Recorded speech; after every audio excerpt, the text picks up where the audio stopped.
What's cooking, lovely people? Hope y'all are doing good. Welcome back to this channel, Explore the Senses for a Life Worth Living. Now today's episode, it's a recipe.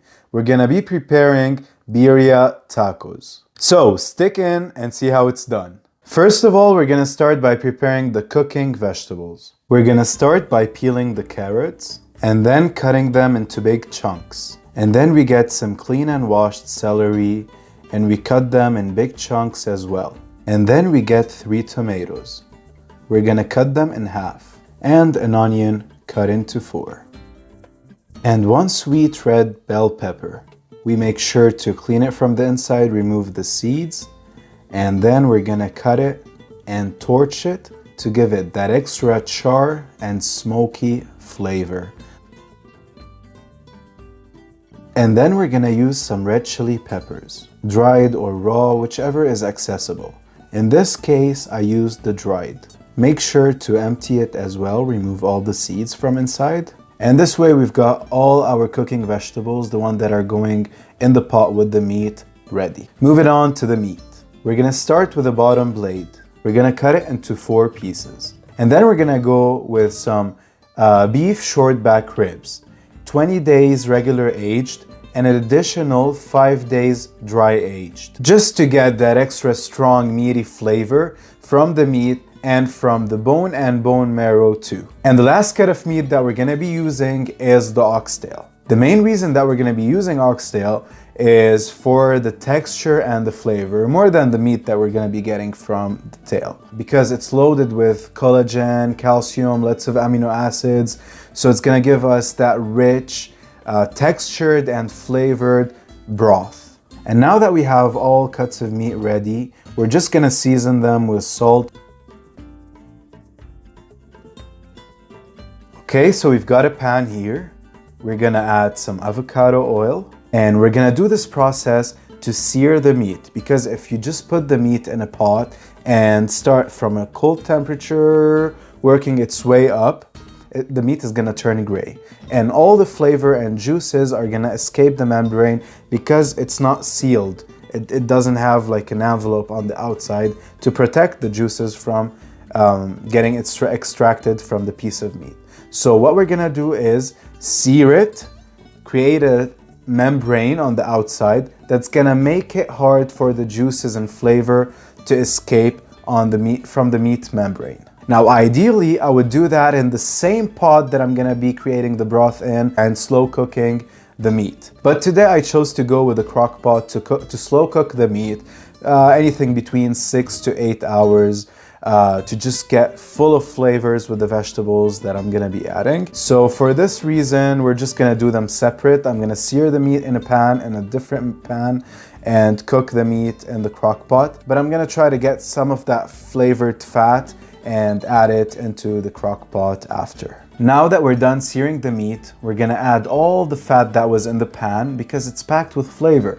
So we're gonna add it to the crock pot. And then we're gonna start layering. We're gonna start with the carrots. And then we're gonna add the onions, and then the celery, and then the tomatoes, and then our torched sweet red bell peppers, and our dried red chili peppers. Lastly, we're gonna add the meat.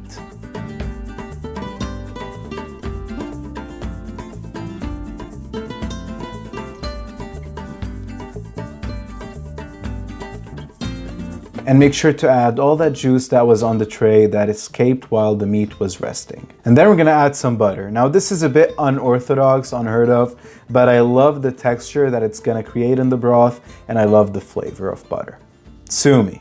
And I'm sure this one is unheard of too, but I'm gonna add some Worcester sauce just to add that extra flavor of aged, savory, and acidity. And then you're free to add your preferred seasonings. So I added some extra fine organic garlic powder made without anti-caking agents. That's why you might see some big chunks, but it's totally fine because it's gonna melt. And then I added some smoked paprika, some ground allspice, and some cumin, some Mexican oregano. And in this little mesh strainer pot, we're gonna add some cinnamon sticks and bay leaves. And now we're gonna add about 1 liter of homemade beef stock, or you could buy it already done. You don't have to go through all the process. Make sure to wash down all those spices while pouring it. And then we play the waiting game. Actually, no, we're gonna start preparing the garnishes and stuff like that. So let's dice some tomatoes.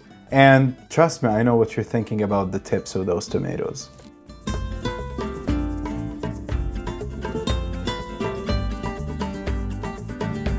And then we're gonna cut some avocados.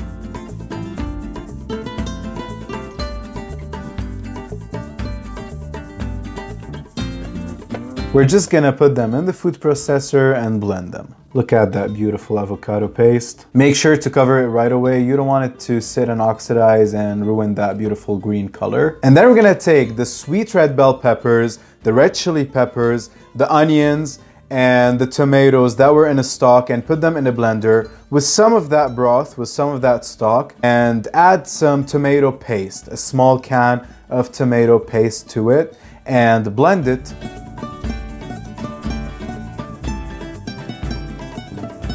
And then that blended mixture, we're gonna pour it back into the pot. So shred that meat, put some broth on the side, and start building your tacos.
Delicious. So as you guys saw, it's an amazing meal to prepare for a party. It's entertaining, it's an activity as well. And one of the coolest things is that everyone could build their own, make it however they want, add the toppings they want. And what's cool about it, you could just have unlimited kinds of toppings, of garnishes.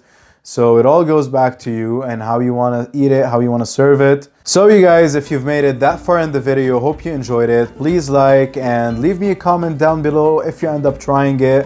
What are your thoughts? And if you haven't already, make sure you subscribe and turn on that bell notification to stay tuned every time we post a new video. Make sure to also follow us on the social media platforms, and I'll see you on the next one.